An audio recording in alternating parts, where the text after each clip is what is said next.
morning mga pita. So nata diri sa Barangay Mapaang, Mako, Davao de Oro. Plano ta magpa lupad o drone kaya na to ang mission diri is range test kung unsa kalayo distance from home point. Yo kaso daghang kay langgam, but sige, try na to later. Kung atakon sa langgam o palibutan sa langgam, ato siyang maglanding ta, di na to ipadayon kay basin ma-compromise sa to ang drone kay kalaban yun sila sa langgam. But first, kung may plano magpalupad, first kinahanglan na to i-charge a day before or a night before. Yan ato ang bilhin na ko ibilin daw sa imo tingon ko mas bana si sekretary. Ngayon ang stipler kay stipler na ko yung picture basta matanggalin niya ang bayad po. bana kasente. I-charge na to ato ang remote control, kinahanglan full charge. And then ato ang mga batteries natay tulo ka batteries. So ang isa medyo nagamit na nako pero duha pwede pa. And then of course ang ato ang drone. Ito ang drone is DJI Mini 2 SE. So pag magsugod na mo o kanang preparation sa pagpalupad, kinahanglan kuhaon ninyo ning protector sa gimbal niya. So first kinahanglan i-remove nato ning iyang lock na nag-secure sa iyang propeller. Then kuhaon nato ning protector sa gimbal. Kay pag start nimo ani na siya baterya, mo-calibrate automatically, mo-calibrate ang iyang gimbal. So pag na ang iyang protector masabod siya, dili matakong og calibrate or else masin ma-damage pa noon ang imuhang ato ang gimbal. So now ato ang remote control, ato ang itaod ang iyang joystick.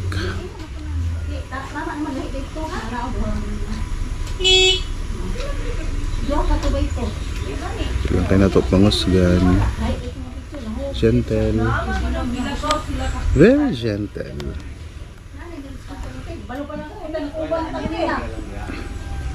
Wala tayo connector. This one.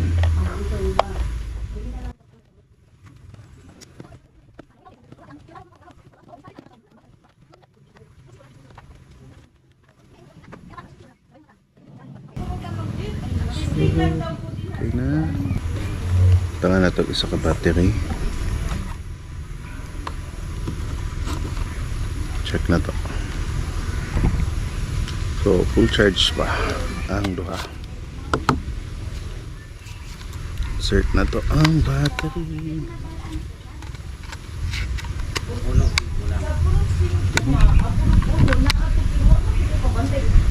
So ito ang yun atong RC. Then the drone. So calibrate siya. Wala pagka na ay protector basin madaot.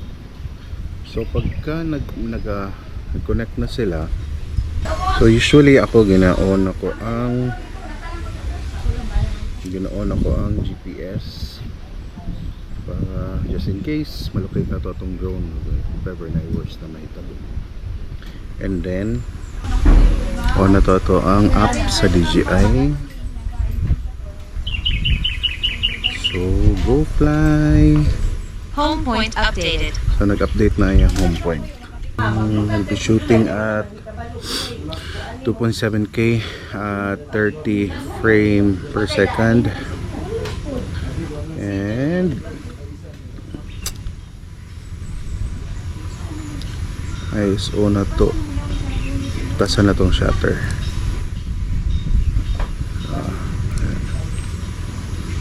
Alright, ano na. So, nasa naka-pop up, take off, permitted. Ang mode na to, normal mode. So, ang ato ang battery is 95. Usually, maka-take off ta mga around 90. So, mag-pop up po na siya. Okay, nahanglan na to calibrate ang iyang compass IMU. So, compass normal tanan. And then, nasa satellite nga 16 kabuok nakita. Strong ang ato ang connection sa RC. Right.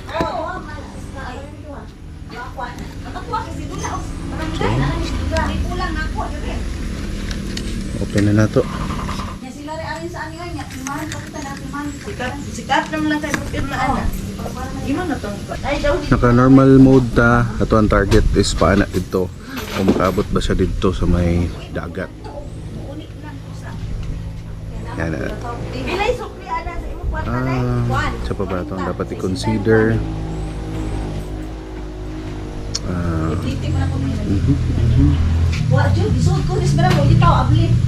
Sige, ready to go? Uli lagi to na. Uli to kinamista man to. Man to uli to. Take off permitted. Oh, kwan. Nang picture may may bilog diri o magisi mo to.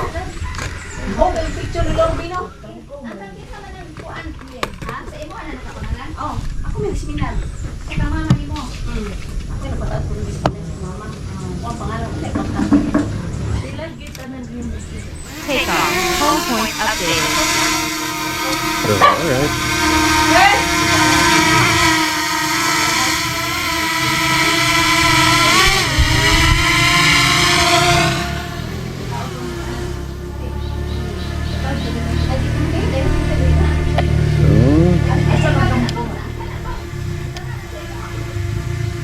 Hi.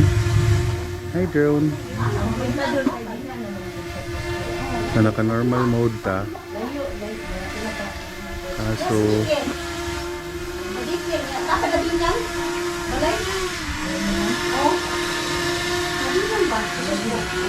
let's go.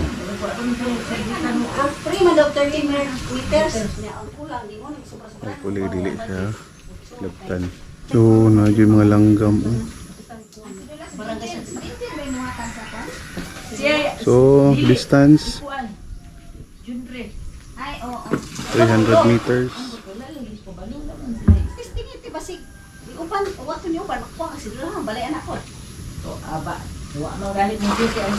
So, pabalik ko na to siya guys at around 70. Ito ang battery. Las 9 kape, las 9 ng chicken, 35. Kasi naman, balik ko, uli rasot, mabalik rasot ko ba yun? Mista, lumat, ako na ito mista, mawag. Relax. Bas kapitan, sila tinurma, sekretary, mga barang kita, mga barang kagawan. Tasan pa na to. Ito ang shutter kay Muag. So, na nata sa 600, no? 600 meters. So, we're flying at a speed of 33 kilometers per hour. So, 1 kilometer na. Battery 81. So, mapit na nato makita ang munisipyo sa Mako. 1,400. Record tagamay. Gusto na to dili mag-take og video. Guys, 79 na. So at 70 guys, kinahanglan ato na gini siyang paulion.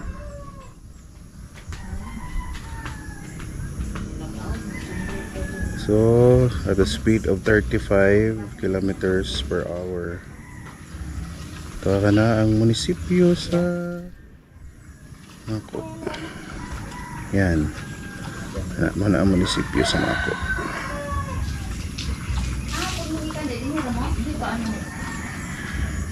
Ito di na ito makita itong drone.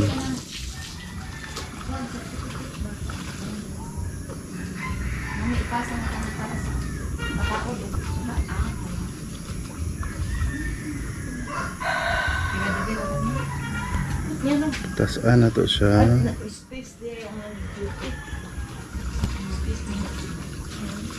2 kilometers. Oh, dara muna na munisipyo sa Mako. Straight line lang ato ang travel. Kita na na to ang highway.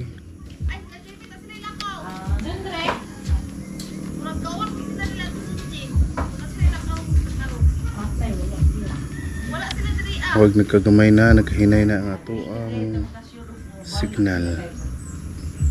So mga 3 kilometers lang ta guys. Hindi na nato pasubaan. At least nakita na to. Ano na ang highway. National Highway going Tagum.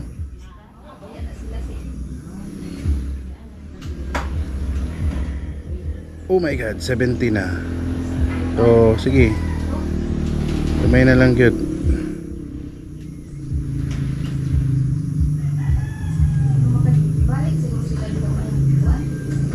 Eskwelahan, Bureau of Fire.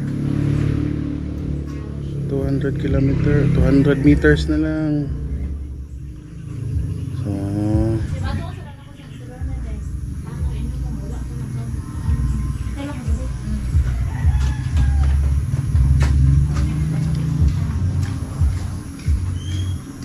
3 kilometers. Tama na. Inata mo padayon. Then automatically return home na. Return home. Return to home. So mag-return to home siya. Ano na to? Palungunan na to ang video recording. So ga-travel siya 35, 38.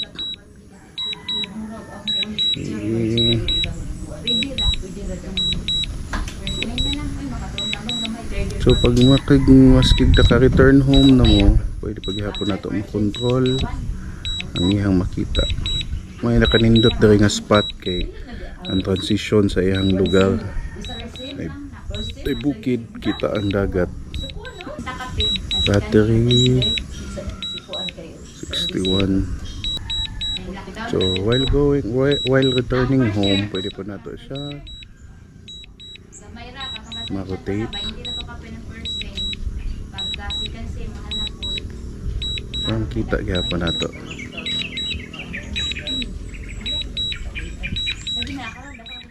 59 na lang ang battery. So kung tanaw na to 12 minutes until force landing. 12 minutes pang ato ang battery.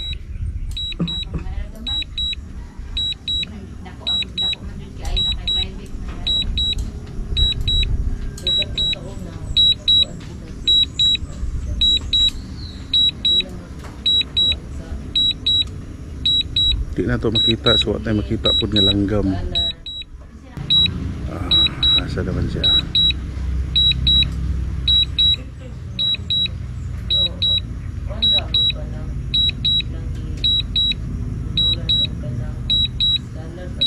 So from here, sa mga 2 kilometers dahil ng kuwan, munisipyo. So 1 kilometer na lang. Kita na na to. 49 na lang itong battery guys. Half kilometer na lang almost. Running, flying at 37.9 kilometers per hour.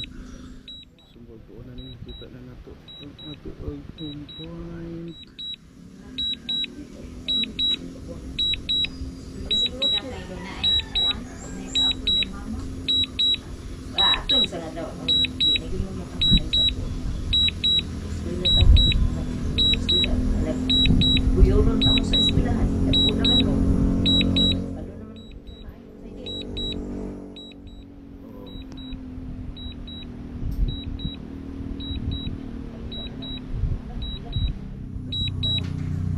Oh, ano gwapo.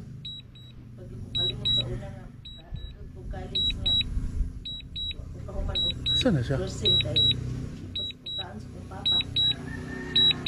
Mamuhi pa di ko baboy, mga lima pa di ko kang baboy, alin na nga pa, ka-enjoy.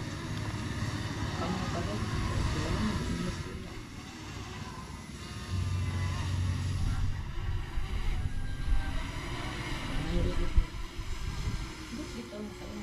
Alright.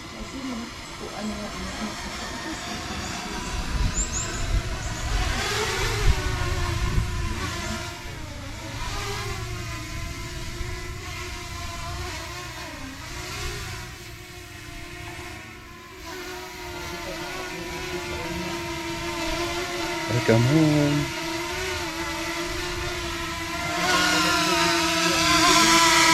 Good girl. Kumusta yung mga biyahe? Itubo na ko eh. Kumusta ng biyahe guys?